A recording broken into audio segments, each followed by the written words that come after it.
Bonjour, nouvelle problématique de la guerre au tournant du XXIe siècle.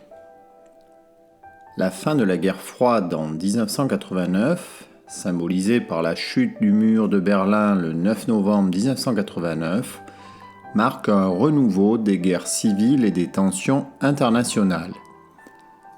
Dès 1991, la Yougoslavie implose dans de très violents combats entre communautés pour finalement donner naissance à 7 nouveaux États.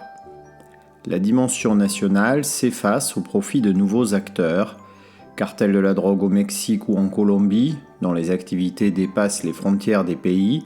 C'est aussi le cas des groupes terroristes qui agissent de manière transnationale. En 1993, le politiste américain Samuel Huntington affirme que la guerre a changé d'échelle et de nature.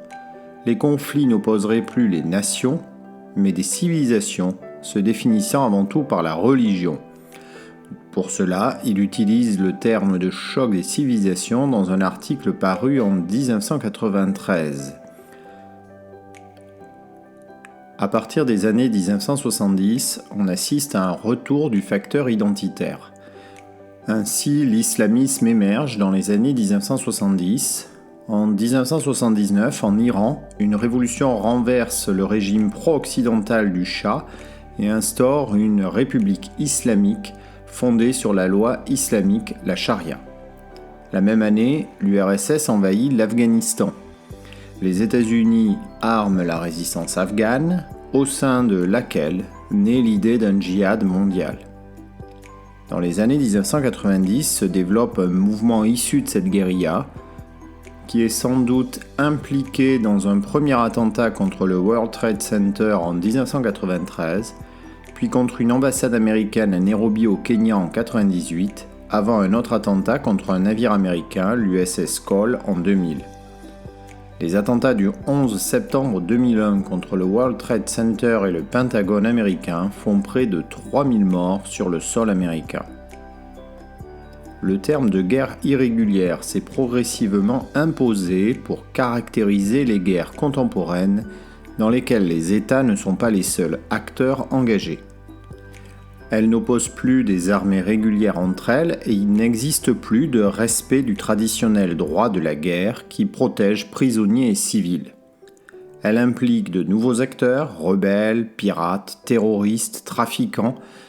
Ces nouveaux acteurs intègrent les logiques de la mondialisation, des réseaux à l'échelle mondiale se développent, les groupes terroristes sont organisés comme des multinationales en sociétés mères et filiales à l'étranger, en utilisant les nouvelles technologies pour communiquer, messagerie cryptée, vidéos, réseaux sociaux.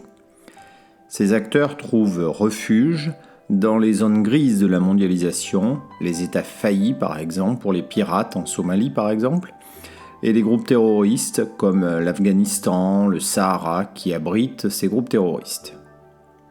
Avec ce type d'affrontement, les conflits changent d'échelle. Les guerres sont de plus en plus intra-étatiques, Irak, Syrie, Yémen, Libye en sont des exemples.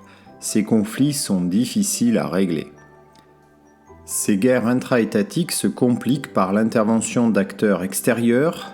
Les milices sont généralement soutenues par les États voisins.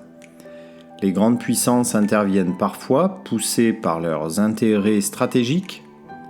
Ainsi, la Russie soutient le régime syrien, pendant que les Occidentaux soutiennent les Kurdes contre Daesh jusqu'en 2019. De son côté, la France intervient au Sahel contre les groupes terroristes à la demande des États concernés, notamment le Mali. C'est l'opération Barkhane qui a démarré en 2014.